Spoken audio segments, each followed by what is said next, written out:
क्या तुम्हें 2011 याद है? चलो, आओ मेरे साथ एक खेल खेलो। एक डाइवर इंडोनेशिया के एक आइलैंड के बीचों बीच मूसी रिवर में गहराई तक जाने वाला है। ये उन डाइवर्स में से एक है जो कुछ टाइम से इस रिवर के तल से अजीबोगरीब अनबिलीवेबल आर्टिफैक्ट्स निकाल रहे हैं। धीरे धीरे डाइवर्स और फिशर्स ने एक पुरानी खोई हुई सुमात्रन सिविलाइजेशन ढूंढ ली, जिसे आइलैंड ऑफ गॉड कहते हैं। ये था किंगडम ऑफ श्री जया, एक ऐसा राज्य जो शायद दुनिया के असली एल डोराडो के सबसे करीब था। लेकिन 13वीं सदी के एंड तक ये राज्य गायब हो गया और अब तक रिसर्चर्स को इसके एग्जैक्ट लोकेशन का पता नहीं लग पाया था। सोचो, एक ऐसी सिविलाइजेशन जो पूरी तरह से पानी पर बसी हुई थी, एक वाटर वर्ल्ड। जो आर्कियोलॉजिस्ट्स उसे स्टडी कर रहे थे, उनके मुताबिक श्री जया में घर, बाजार और मंदिर सब लकड़ी के पोल्स पर बने थे, और वो भी पानी के ऊपर। लोग छोटी छोटी नौकाओं में ही घूमते थे, बिल्कुल वेनिस के लोगों की तरह। ये एक रिच और पावरफुल किंगडम था जो 7वीं से 11वीं सदी सीई तक रहा। ये सिल्क रोड का एक इम्पॉर्टेंट हिस्सा था, और जो भी ईस्ट से वेस्ट ट्रैवल करता उसे इस शहर से गुजरना ही पड़ता था। इनके राजा बहुत समझदार थे। उन्होंने मलाक्का स्ट्रेट पर टोटल कंट्रोल कर लिया था, जिससे पूरे ट्रेडिंग रूट्स उनके कब्जे में आ गए थे। और वैसे भी वो अपने टाउन के नाम को ऑनर कर रहे थे। श्री संस्कृत में प्रॉस्परस यानी समृद्ध के लिए यूज होता है। ये राज्य पुराने जमाने के सबसे इम्पोर्टेंट कमर्शियल आउटपोस्ट्स में से एक था। ट्रेड रूट्स के बीच होने की वजह से इनके लोग बहुत अमीर हो गए। जैसे हर अमीर समाज अपने गोल्ड और जेम्स का दिखावा करता था, श्री जया के लोग भी वैसे ही करते थे। वो अपने देवताओं को गोल्डन ऑफरिंग्स देते, बड़े बड़े स्टैच्यूज बनवाते और राजा रानियों के लिए ज्वेलरी और महलों के डेकोरेशन में सोना इस्तेमाल करते।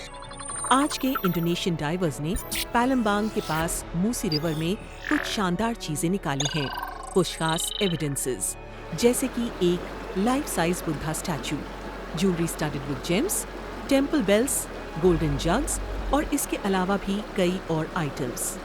अब तक कोई ऑफिशियल आर्कियोलॉजिकल एक्सकवेशन नहीं हुआ है, इसलिए ये पहली बार है जब श्री जया एम्पायर के आर्टिफैक्ट्स मिले हैं। British maritime archaeologist CN Kingsley ने इन डिस्कवरीज पर रिपोर्ट लिखी है। उन्होंने काफी लंबे वक्त तक कई स्पेक्यूलेशंस किए और ये पता चला कि कई सारे रूमर्स सही थे। उनका कहना है, हम ग्राउंड जीरो से शुरू कर रहे हैं। हमें ये भी नहीं पता लोग क्या पहनते थे, क्या खाते थे और किस टाइप के सिरेमिक्स यूज करते थे। लेकिन इस डिस्कवरी के कारण साइंटिफिक कम्युनिटी में एक्साइटमेंट आ गई। लेकिन इसके साथ एक प्रॉब्लम भी है। लोकल डाइवर्स और फिशर्स इन आर्टिफैक्ट्स को आर्कियोलॉजिस्ट के देखने से पहले ही इंटरनेशनल एंटीक मार्केट में बेच देते हैं। ये आइटम्स $1 मिलियन में बिकते हैं और रिसर्चर्स उन्हें वापस खरीद भी नहीं पाते। इसलिए इस ईस्टर्न एल डोराडो के बारे में हम ज्यादातर जो कुछ भी जानते हैं वो मोस्टली पुराने मर्चेंट्स के अकाउंट से ही जान पाए हैं। उन्होंने लिखा है कि श्री जया एक ऐसा राज्य था जहां मैन ईटिंग स्नेक्स और मल्टीलिंगुअल पैरट्स थे।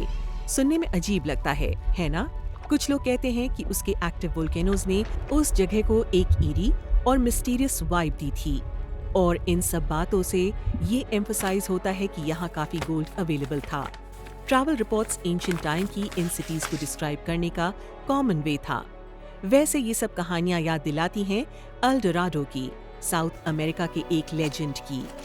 1500s में जब यूरोपियन एक्सप्लोरर्स ने एक्सकवेशन के लिए साउथ अमेरिकन लैंड्स के एरिया में गए, तो उन्होंने सुना कि एक अमेज़ोनियन सिविलाइजेशन अपने लीडर के शरीर पर सोना लगाया करते हैं एक डिवाइन रिचुअल के रूप में। इसे ही एल ओम्ब्रे डोराडो यानी द गोल्डन मैन कहते थे। लेकिन असल में वो सिर्फ एक सेरेमोनियल एक्ट था और कोई इनफाइनाइट गोल्डन लैंड नहीं। अब श्री जया एम्पायर के खत्म होने का रीजन अभी भी एक मिस्ट्री है। लोगों का ऐसा मानना है कि शायद उनके वोल्केनोज ने पूरे राज्य को ही निगल लिया और शायद वो लकड़ी के घर जो पानी पर बने थे धीरे धीरे डूब गए। इसलिए अगर डाइवर्स पानी में डीप जाकर और आइटम्स बाहर निकाल पाए तो आर्कियोलॉजिस्ट को इन सब सवालों के जवाब मिल जाएंगे और ये पता चल जाएगा कि आखिर सिटी को हुआ क्या था।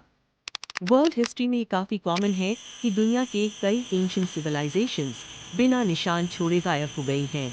जैसे कि मायन सिविलाइजेशन के साथ हुआ। मायंस ने प्री कोलंबियन अमेरिका में एक सबसे बड़े एम्पायर्स में से एक बनाया था। ऐसा माना जाता है वो कम से कम 20 लाख लोगों का घर हुआ करता था। उनका राज्य 600 साल तक फला फूला, लेकिन अचानक से सब कुछ खत्म हो गया। उसके सडन डिमाइज से आर्कियोलॉजिस्ट और साइंटिस्ट परेशान हो गए। मायन ने 1500 बीसीई के आसपास साउथ अमेरिका में सेटल करना शुरू किया था। उनका एम्पायर मेक्सिको के युकातान पेनिनसुला, ग्वाटामाला और बेलीज तक फैला हुआ था। उन्होंने अपने एम्पायर की हाइट पर लगभग 40 सिटीज बनाई थी और एक कॉम्प्लेक्स हेरोग्लिफ राइटिंग सिस्टम डेवलप किया था। इसे मॉडर्न साइंटिस्ट ने डिस्कवर किया। मायंस कीन इंजीनियर्स, एस्ट्रोनॉमर्स और फार्मर्स थे। ये पोस्ट नोमैडिक लोग थे जो फार्मलैंड के बड़े बड़े एरियाज में सेटल हुए थे, जहां वो कॉर्न और बाकी की वेजिटेबल्स ग्रो कर सके। आर्कियोलॉजिस्ट अभी भी रुइंस को एग्जामिन करके मायन सिविलाइजेशन के बारे में जानने की कोशिश कर रहे हैं। One of the most important Mayan cities में से एक है सिचिन इत्जा, जो कि एक मशहूर सिटी थी। यहाँ पर एक बड़ा सा वर्ल्ड फेमस पिरामिड है जिसका नाम है एल कैस्टिलो। ये जगह टोटल 26 रूइन से मिलकर बनी है। यहाँ एक सीरीज ऑफ स्क्वेयर्स टेरेसेस हैं और टेम्पल के 4 साइड्स में स्टेयरकेसेस भी हैं। ये पिरामिड एक फेदर्ड सर्पेंट डिएटी के होमेज की तरह बना था। मायंस आर्किटेक्चरल जीनियसेस थे। उन्होंने इस पिरामिड को कुछ इस तरह से बनाया कि जब स्प्रिंग और फॉल इक्विनॉक्सेस आते हैं तो इस पिरामिड का शैडो एक सर्पेंट जैसी शेप लेता है, जैसे वो नीचे गिर रहा हो। इतने पुराने टाइम में बिना किसी मॉडर्न टेक्नोलॉजी के ये बना पाना खुद में ही एक कमाल था। ये सिटी इतनी कमाल की है कि 2007 में इसे new 7 wonders of the world में शामिल किया गया था। मायन एम्पायर 6 सेंचुरीज तक थ्राइव करता रहा और ये इसलिए था क्योंकि वो अपने रिसोर्स मैनेजमेंट सिस्टम और एस्ट्रोनॉमिकल नॉलेज का बहुत वाइजली इस्तेमाल करते थे। उनका राज्य इतना एडवांस था कि वो एक्यूरेटली इक्लिप्सेस को प्रिडिक्ट कर सकते थे और अपनी रूडिमेंट्री टेक्नोलॉजी का यूज करके वीनस और मार्स जैसे प्लैनेट्स भी लोकेट कर लेते थे। उनके पास थ्राइव करने के लिए बहुत कुछ था और उन्होंने बहुत लंबे समय तक थ्राइव किया भी। फिर भी उनका सडन फॉल हो गया और ये साइंटिस्ट के लिए एक बड़ा राज बना रहा और कोई भी ये पूरी तरह से समझ नहीं पाया कि आखिर उनका डिमाइस हुआ क्यों। लेकिन नासा की एक रीसेंट स्टडी ने इस मिस्ट्री को थोड़ा क्लियर किया है और अंदाजा लगाया जा रहा है कि क्या हुआ होगा। साइंटिस्ट ने एक लेक के सेटलमेंट में 12,200 साल पुराने पोलन सैंपल्स डिस्कवर किए, जो बताते हैं कि मायंस के गिरने के समय क्लाइमेट में कुछ बड़ी तब्दीली हुई थी। इस स्टडी की वजह से मायंस के बारे में एक कंप्लीटली नया एंगल सामने आया है। ये फॉल किसी डिजीज या एक्सटेंडेड वॉर से नहीं हुआ, जो कि पहले सस्पेक्टेड था, बल्कि ये सब डिफॉरेस्टेशन की वजह से हो सकता है। शायद अपने एम्पायर को बनाने के लिए उन्होंने इतने पेड़ काट दिए कि उनकी फर्टाइल सॉइल ही खत्म हो गई। जब ट्रीज खत्म हुए तो जमीन सूखी पड़ गई, सॉइल इरोड हो गई और क्रॉप्स उगना मुश्किल हो गया। नासा के हिसाब से टेम्परेचर लगभग 6 डिग्री तक बढ़ गया, जिससे ड्राउट्स और भी बढ़े क्योंकि एरिया ड्राई रहने लगा और क्रॉप्स को ग्रो करना और मुश्किल हो गया। आर्कियोलॉजिस्ट का कहना है कि इकलौती चीज जो मायंस नहीं कर पाए वो था एग्रीकल्चर और उसी कारण से उनका किंगडम डिक्लाइन होने लगा और इस थ्योरी को सपोर्ट भी किया गया। आर्कियोलॉजिस्ट ने उस टाइम के स्केलेटन्स में मैल न्यूट्रिशन की साइंस भी पाए। इससे मायंस की हिस्ट्री पर नई लाइट शेड हुई। मतलब उनके पास खाना नहीं बचा था और ये उनके डाउनफॉल का सबसे बड़ा रीजन हो सकता है। तो अब सवाल ये है, क्या हमने सच में समझ लिया कि मायन एम्पायर क्यों खत्म हुआ? शायद हाँ, शायद उन्होंने अपने ही हाथों से अपनी जमीन खाली कर दी।